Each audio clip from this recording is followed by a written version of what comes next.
minus 78, going down.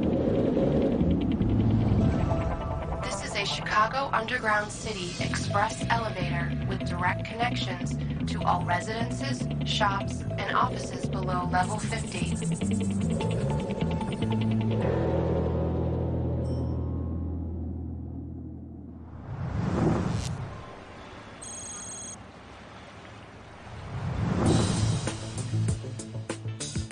Chicago, Illinois, the nation's third most populous city, an iconic skyline, and an urban grid teeming with the daily rhythms of city life. But Chicago is a victim of its own success. 2.8 million people call it home, which means this great metropolis is under a daily assault. Almost 7 million commuters move in and out of the city every weekday.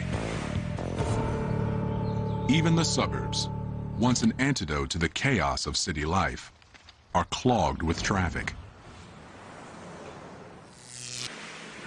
Despite the improvements in the interstate highway system, the traffic is still growing. In fact, there is, as in all major cities, there's an hour delay at rush hour.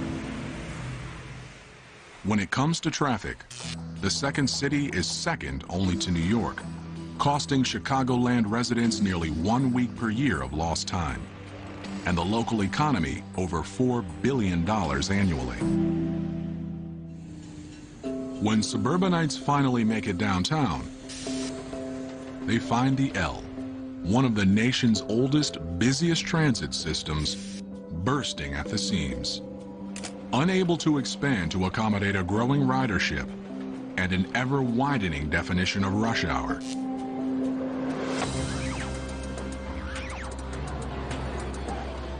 Well, the subway and L stations are only built for 8 cars, so therefore to increase the capacity in the system, it would be necessary to increase the size of the stations, and that would come at a very great expense. Undeveloped land around the city is scarce, so growing out is no longer an option. And with downtown real estate at a premium, the city needs a drastic, some say groundbreaking, solution. Chicago, already home to some of the nation's tallest buildings, will have to build down. Imagine an underground city directly below the Loop, over 1,300 feet deep, containing nearly 100 floors of apartments, offices, parks, and more. Room enough for tens of thousands of people to live, work, and play. It's the best solution to the Windy City space crunch.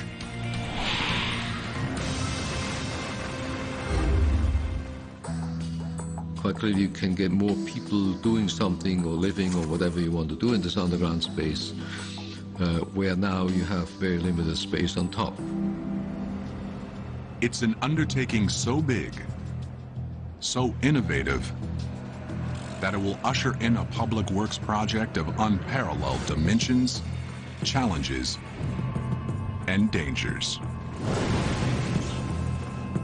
It will require excavating over 230 million cubic yards of rock, construction crews laboring tirelessly below millions of Chicagoans, to build living spaces with new methods of ventilation and lighting,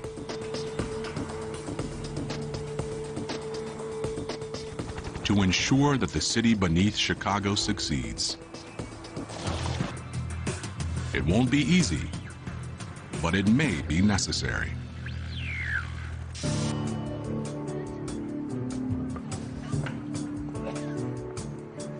Expanding underground is a solution that's becoming more plausible, with the emergence of new techniques to make living underground a reality. All this is technologically doable.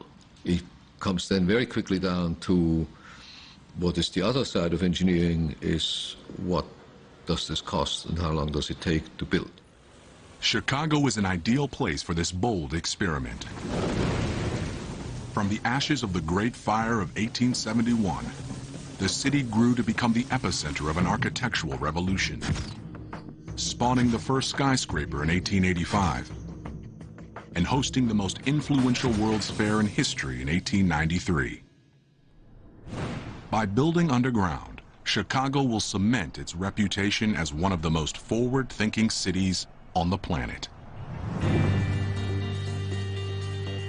But it may not be the first.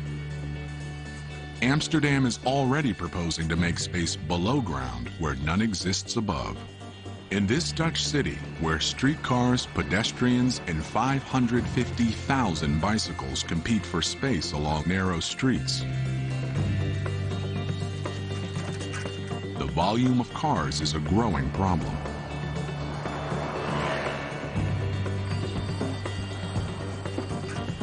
Because Amsterdam is a nice historical town and there is a lot of traffic in the town, you cannot enjoy the town because everywhere there's traffic on the channels, there's traffic on the quays, everywhere there's traffic.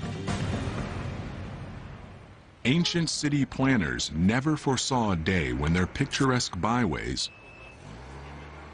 would be overrun with automobiles. Today, there's a movement to get them off the streets. But to do that, while still maintaining Amsterdam's historic charm, it has to look towards a signature feature of its historic past: the city's canals.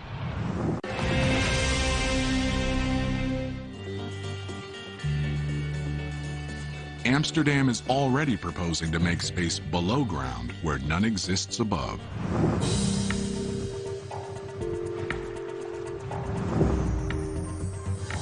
The plan? A network of underground complexes built beneath the city's 65 miles of iconic waterways.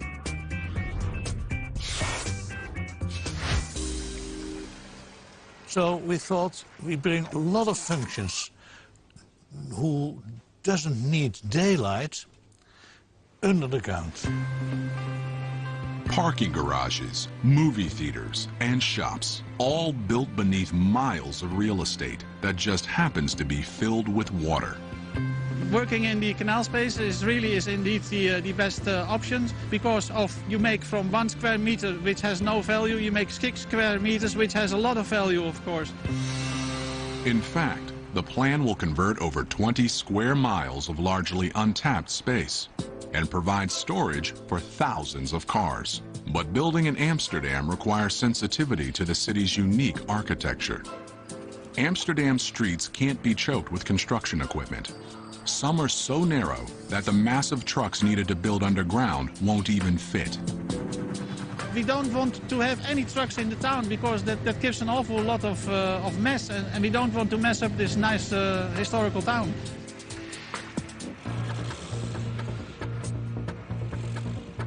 Even if crews could access the area from sidewalks, they'd be dangerously close to the city's narrow canal houses, precariously perched above the waterways. Let's say in Chicago, you have to drill a hole and you can place a house. It's a complete other way of building. In Amsterdam, it's not so easy to build a house because of the soil is what some call soft water. Amsterdam's soft water, or swampy soil, makes constructing large, heavy structures nearly impossible, which is why buildings are rarely higher than 3 or 4 stories. Most of the canal houses are supported by little more than wooden piles extending into that soft water. Heavy vibration generated by construction could spell disaster. Only the canals are far enough away from buildings and wide enough to fit construction equipment. But the canals are filled with water, so engineers have proposed a solution as unique as the city itself. Amsterdam's canal system has 16 working locks, which can be closed at any time. With the locks closed, the canals can be drained. I can imagine that people think that the most difficult thing is to bring out the water out of the canals. But in fact, that is technical, one of the easiest things. Once the canals are dry, crews will get to work, digging 30 feet down before sealing off a new surface that's both sealing to the complex below and floor to the canal above. It's a solution that will not only minimize the risk to the thousands of buildings that abut the canals, but will also keep the city from having to shut down. Because we are working in the canal space, there is less inconvenience for the people. Later, restoring the canals is as simple as opening the locks. After we have finished it, the canal is exactly the same as it is now. Only there are no cars on the ground anymore, so you can enjoy the city and the nice historical houses. The project would remove thousands of cars from sidewalks, and if it works, it could spur other cities to take up the challenge. There's just one problem.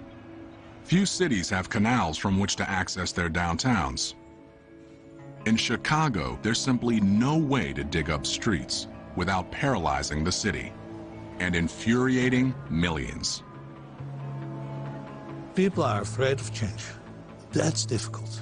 It's not a technical difficult, but it's very difficult to explain them. You get a better solution. Chicago may be the perfect location for this subterranean experiment, because deep beneath the glass, steel, and asphalt of this historic city lies an even richer geological past. Well, I think it's easiest to think of Chicago geology as being a layer cake of widely differing geologic materials. The first layer is approximately 100 feet of glacial clay, loose, soft material that's barely suitable for large structures. But beneath that lies 400 feet of limestone, strong rock that's perfect for hollowing out large chambers. The limestone beneath Chicago is advantageous because it is stronger than concrete, typical concrete that we pour for structures. That layer is followed by over 100 feet of shale, an unstable rock that's less ideal for building. Shale is 5 to 10 times weaker than limestone. It is subject to this phenomenon we call slaking. When exposed to water, it expands and fractures and degrades. Vertical access shafts could be drilled through the shale to the next layer of limestone, which extends for another 400 feet. It's a pattern that repeats again down to 1,300 feet before hitting a deep layer of sandstone.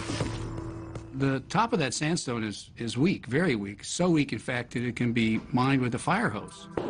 That weakness means that the underground city could go no deeper. But it's the alternating sections of limestone that make Chicago an ideal location for this feat of geological engineering. And excavating limestone is something with which Chicago is already familiar. Here at the Vulcan Mine in Naperville, Illinois, 45 minutes from downtown Chicago, an active limestone and dolomite mine has been in operation for more than 2 years, with enough material left for decades more. Today, crews will descend 400 feet to excavate the latest level of the mine. Their goal is to remove thousands of tons of rock in one day. They do it through a process called drill and blast.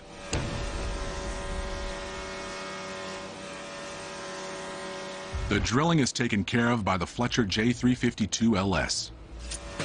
A 385 horsepower rig bores 16-foot holes into the rock, 59 holes per round, which are filled with explosives, courtesy of the ANFO loader. 2 tanks on this truck hold 5,000 pounds of ANFO, ammonia nitrate coated with fuel oil. This explosive material is injected into the holes via an air hose and set to detonate in sequence. It's a slow, methodical process. Drilling and blasting must be conducted in a strict sequence that involves drilling, loading, evacuation, blasting, ventilation. Difficulty of transporting personnel during evacuation limits the completion to a minimum of 4 to 8 hours per round. Safety is the utmost concern, But the process gets results. The 1,100 pounds of ANFO used in this round dislodges 1,400 tons of material and take a 14-foot layer from the wall. Drilling and blasting creates an open space where once there was a solid mass of rock. It also creates a structural engineering challenge which must be addressed immediately. Excavating large openings causes stress concentrations that can overload the rock without reinforcement, and the larger the opening and the deeper the opening, the larger the stress concentration. To shore things up, another driller is on the job, boring vertical holes which are then filled with epoxy and steel bars to reinforce the ceiling.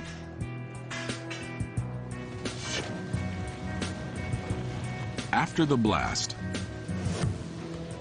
excavated material is removed via this conveyor belt and trucked to area construction sites to be used as aggregate, a crucial ingredient in concrete that can be put to immediate use in Chicago. If it's good material, which if you do this in the limestone in Chicago, that will be probably the case, you actually can use this material to fabricate concrete, some of which will go back into this underground city. Well, why transport it to the surface when you can keep it down there and manufacture the city on the spot? The underground city could use some of the material, but not all of it, leaving enough extra excavated material to pave over 30,000 miles of roads, which could stretch around the globe 1.5 times. With the ease of excavation, digging a new city is not a problem. Holding up the existing city is. It's important to think about the depth below the foundations of the structures at which this underground city can be built.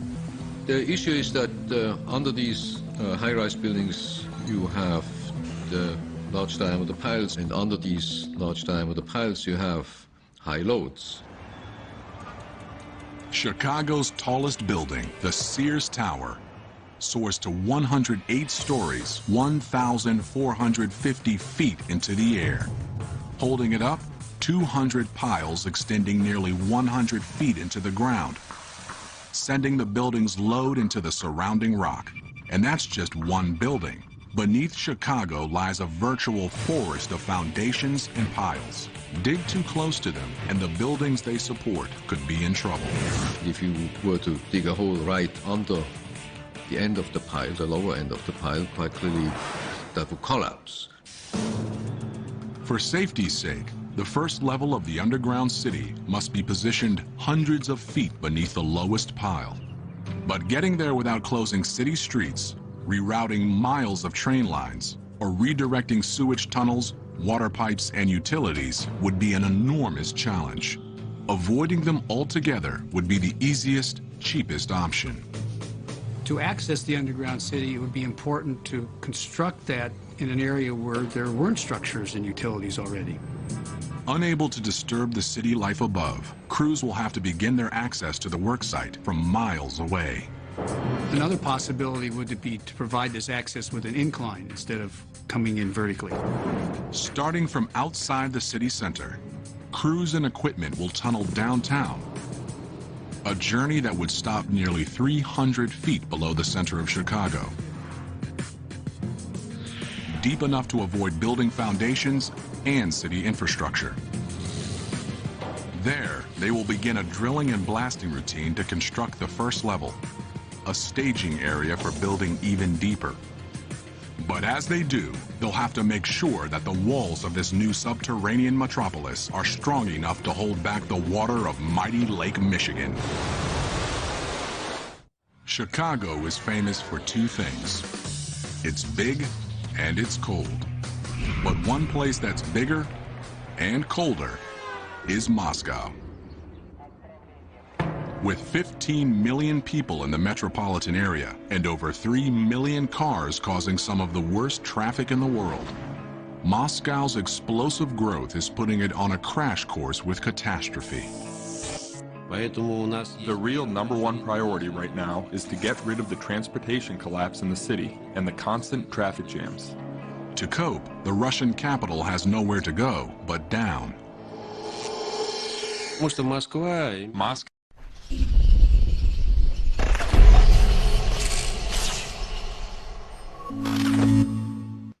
Moscow has a historic center. If we want to build anything and not ruin any historic architecture, we have to build underground.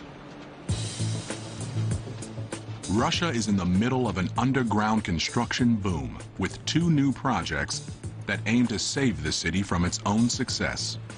The first, Tverskaya Mall, will be the biggest underground mall in all of Europe when it's finished. 4 stories deep, spanning over 350,000 square feet. Russia is in the middle of an underground construction boom.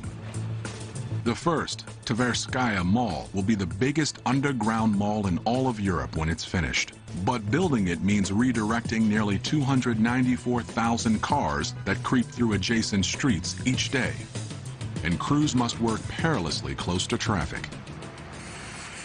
The second site, Paveletsky Square, will one day be a 5-story deep shopping and parking complex, integrated with the train station that sits above it. But before that plan is realized, crews must cope with the city's soft, muddy soil. The soft soil doesn't pose a problem when erecting the shorter buildings that are the city's signature, but it's not ideally suited for building underground. Just to get to a firm enough stratum for building means digging down over 90 feet to stiffer, stronger clay. Back at Paveletsky Square, the crew knows those challenges all too well. Digging one giant hole for an underground mall isn't an option. Not when Moscow's loose, muddy soil is so hard to hold back. So today, instead of digging space for the complex and then lining it with concrete walls, they're doing the opposite, building the walls first. That's the job of this excavator. 6 sets of blades dig through the slop, cutting a 2-foot-wide chamber that is almost immediately filled with concrete, forming walls to a complex that is yet to be hollowed out. It's slow and laborious, requiring frequent starts and stops just to clean it. But once the walls are set, crews can continue digging. But the challenge doesn't end after the walls are in place. Digging in a city means rerouting utilities, sewage lines, and other infrastructure. Eventually, crews will be able to hollow out this section of Paveletsky Mall. Like on the other side of the worksite, where crews are now 100 feet deep. Lining the walls with steel rebar, concrete, and plastic. With so much water dripping through, the risk of cave-ins is still all too real. That's why these giant poles, 5 feet in diameter, some 200 feet in length, are put in to hold back the walls. Despite their massive size, they're temporary, removed once the entire box is reinforced. Because water always finds the weakest path, engineers must be vigilant, even though Paveletsky Square is half a mile from the Moscow River.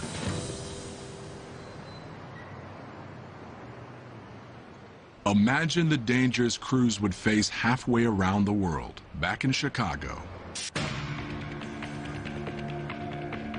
A city perched on the shores of a great lake. One could imagine Lake Michigan being right there. How does one control all that water from getting into an underground structure? Allowing water to seep in could lead to disaster. Each level of Chicago's underground city would have to be painstakingly reinforced in order to stay ahead of a population boom that threatens to strangle the city. The underground city would have to be built quickly. One day, Chicago's underground city will look less like this and more like this.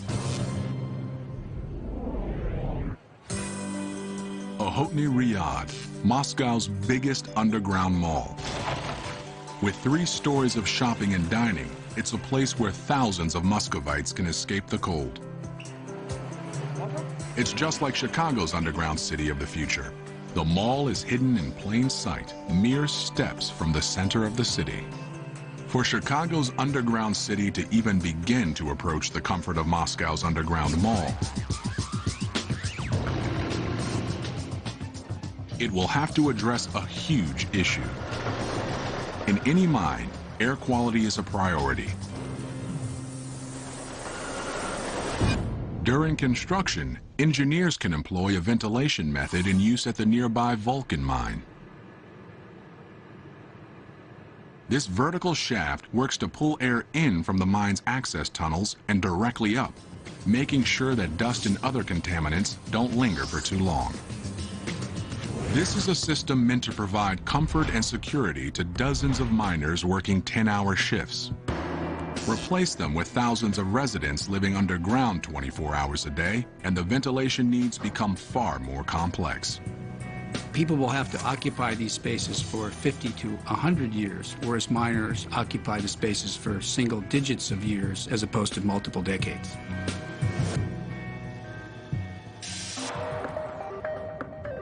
Deep beneath the ground, there will be no open windows, no breezes to keep fresh air circulating. Ventilation is a problem that's already been solved, far beyond the needs of any underground city in Boston, Massachusetts. Here, engineers behind the Big Dig, the most expensive public works project in U.S. history, were faced with thousands of cars passing through almost 4 miles of tunnels every day, spewing tons of poisonous exhaust. Moving vehicles push air through the tunnels, but traffic jams can cause air to linger and dangerous gases to build up. So the Massachusetts Turnpike Authority installed a complex ventilation system to keep the air moving. Near tunnel openings, jet fans circulate air. But with some tunnels as deep as 120 feet, Boston had to go to more extreme measures to bring air underground. Deep beneath this building in the heart of Boston lie the lungs of the Central Artery Tunnel System. A building 125 feet tall pulls in fresh air and transfers it to the tunnels below. The intake air is sucked in through those louvers, as you see behind me, and it's sucked down to a fan chamber and through a series of tunnels or conduit into the tunnel. 100 feet below ground, in a massive intake room, giant fans pull fresh air down the shaft. 400 horsepower engines are capable of moving 333,000 cubic feet per minute and generating wind speeds of up to 62 miles per hour. It's a powerful system based on age-old techniques. All the components of the Big Dig basically used tried and true technology. The hardware and the mechanical equipment performing the ventilation is pretty much a century old now. It takes 13 buildings like this to cover Boston's tunnels. And while the means of moving air hasn't changed in years, the ability to adjust to the changing needs of an underground environment has. Basically, we have a surveillance in the tunnels. We have cameras watching the traffic. Almost all of our cameras and sensors are monitored from our operations control center. Inside the Massachusetts Turnpike Authority building, at the Operations Control Center, specialists monitor 32 vent zones and control 235 fans and over 500 cameras. With just the push of a button. They're concerned with air quality and a lot more. More than just the ventilation is monitored there, the pumping of water, the traffic conditions in general, so you really get a very efficient management of all the life safety functions within all the tunnels under one roof. But this centralized command center has some fail-safe backups. Even if communication with one of the vent buildings is lost, each vent tower is staffed and powered independently. There are local controls within the vent buildings that we can still operate the fans by in a manual mode with personnel. Chicago's underground city will apply much of the technology used in Boston, only at 10 times the depth. The underground city's walls and floors will be lined with ventilation chambers. Fans at the bottom of the city will pull fresh air in through intake shafts located at the top, where it will descend down 1,300 feet and circulate throughout the city before returning to the surface to be exhausted. Regulating the airflow would require the kind of sharp monitoring used in Boston. You're living down there, so it's not just a transient air, and I'm sure you would probably have a much stricter requirement for the cleanliness of the air that you're breathing. Regulating air quality for a 24-hour residential population, and not just automobile traffic, would require many more fans and a control system that would be the eyes and ears of an underground city. It's something that would provide security and peace of mind for the residents beneath Chicago should the unthinkable happen. With the underground city a reality, one factor of Chicago's legendary climate will be mitigated, if not eliminated altogether. Well, there are advantages to living underground. For instance, you're not subjected to the vagaries of Chicago winters. Deep beneath the city streets, residents wouldn't have to worry about snow or even staying warm. Because if there's one thing about living underground that's predictable, it's the temperature. Well, no matter how hot or cold it is in the air in Chicago, 20 feet underground, it's around 55 degrees Fahrenheit, no matter the time of the year. But the deeper you get, the warmer it becomes, thanks to something called the geothermal gradient. On the surface, temperatures are affected by the sun and atmospheric changes, but up to 200 feet below ground, the temperature remains constant. Then, for every 100 feet deeper, the temperature rises about 1 degree Fahrenheit. Fortunately, in the underground city, the geological limits of construction would ensure that things didn't get too toasty. I think it might be nice to be constantly at 65 to 68 degrees Fahrenheit than it would be the highly variable 0 to 100 degrees Fahrenheit at the surface. An unvarying climate is one advantage that the underground city will have over its surface-level counterpart. But there's one quality to which the underground city can't hold a candle. Possibly the most important issue would be the lighting itself, because without artificial illumination down there, it's completely black. Daylight, so vital to health and human happiness, can only come from one source. Even in Moscow, with just 70 sunny days per year, the underground mall Ahotny Riyadh does what it can. With skylights that decorate the roof of the mall, allowing sunlight to travel 3 stories underground. It's a solution that'll work in Chicago too, up to a point. Massive skylights will illuminate the structure's uppermost levels, but deeper down there would be no way for sunlight to reach people. This simple fact would make opting for a life above ground, in spite of Chicago's cold, worth it to many. But if a solution exists, it may be found at Rensselaer's Polytechnic Institute's Lighting Research Center in Troy, New York. Here, researchers focus on light's effects on health and the circadian system, the 24-hour cycle that all humans are programmed to follow. The circadian system wants to see a regular 24-hour pattern, and that is the pattern that we evolutionarily grew up with. It's in the last 100 years that we have electric light that allows us to extend light into the nighttime. But what's also happened in the last 100 years, we live indoors. With that move indoors to offices and homes with electric lighting, humans have disrupted the light-dark pattern that regulates the circadian system. We can be in perfectly good light to see, and yet we can be in biological darkness. You can't necessarily stimulate the circadian system with electric lighting. With only artificial light, the internal clocks of underground citizens would go haywire. The circadian system is a clock that runs all the time anyway. And if you don't have a resetting of that clock, a synchronization of the sunrise, sunset, you can go into this architectural jet lag, as we call it. To maintain this synchronization, engineers will have to design lighting systems that mimic the patterns on the surface. But even these artificial means don't go far enough.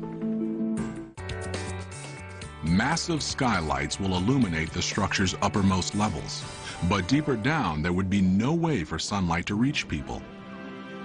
This simple fact would make opting for a life above ground, in spite of Chicago's cold, worth it to many.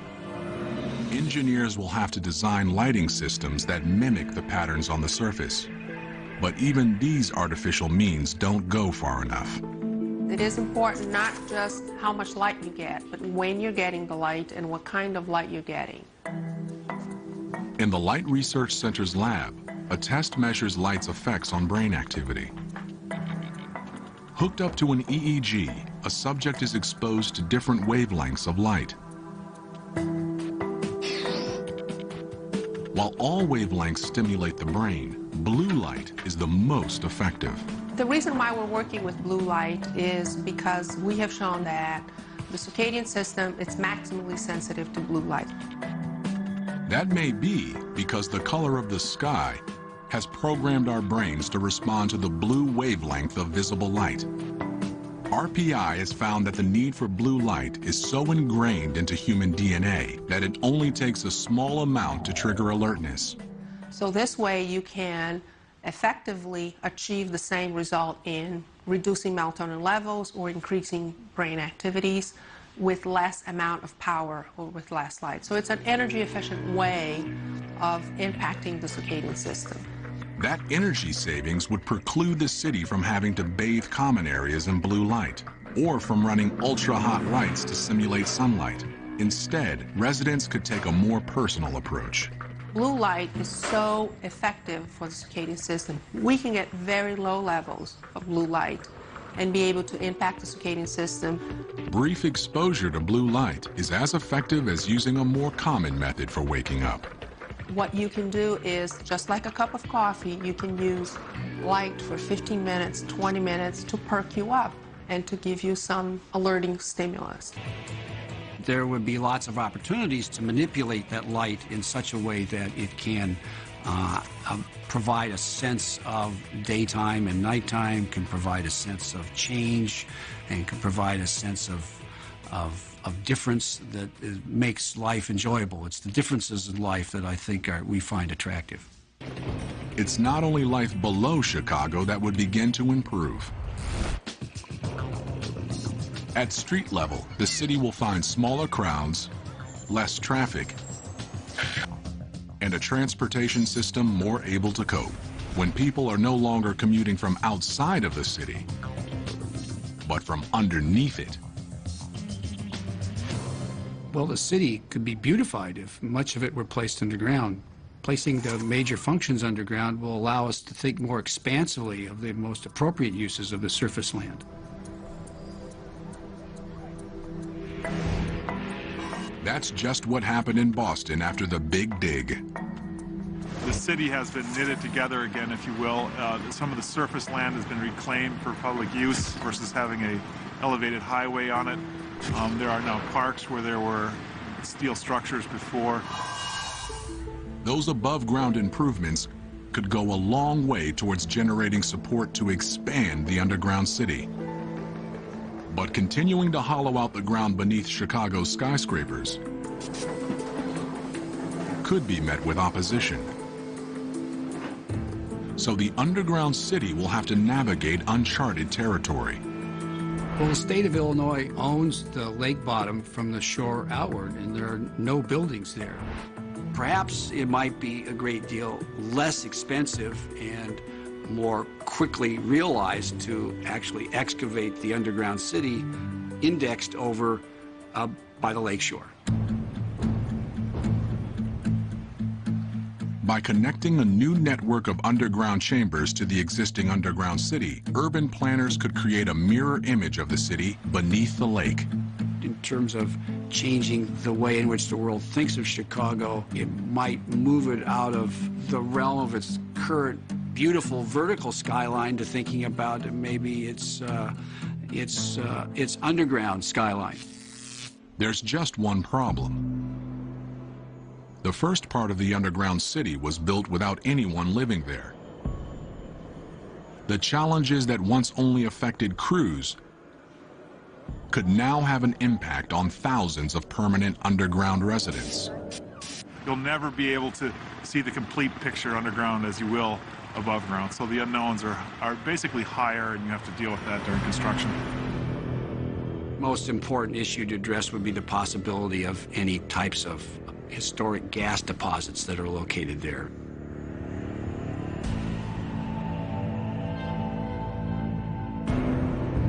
If crews accidentally stumbled upon a hidden gas line, the consequences could be disastrous. Evacuation plans would share much in common with those in place for skyscrapers. One can only think about the situation for tall buildings now. How many elevators would be necessary? How many stairwell cores would be necessary? Those same discussions would have to be held for the underground facility as well. But thousands of feet below ground, those considerations would be flipped upside down. With elevators inoperable, stairs would be the only means of egress. Those at the bottom levels would have to climb the equivalent of a 100-story building to escape. Not an option for the very young, elderly, or handicapped. Emergencies would require fast thinking and fast acting on the part of city officials, who would seal off trouble spots, protecting the rest of the city by flushing out dangerous gases. The technological challenges of building underground can be overcome. It will cost more or will cost less. But from a technical point of view, there's not much left today that we cannot do. The psychological challenges are another story. The question is, how much time would people spend on the ground? Where's the limit where people would say, no, I don't want to do that? But with cities bursting at the seams, struggling to keep up with a population boom, those concerns may be overridden by practical necessity. It will take some time for Chicagoans to accept the necessity of living underground. 10, 15 generations from now, if people have been exposed to nothing else but living on the ground, they will accept that. I think that, to be quite honest, humans are a very robust species, and they do get used to things that you don't believe they get used to. So I think humans would get used to living underground, and I would get used to living underground too. One day, people around the world will do more than just shop or drive underground. One day, we just may live there.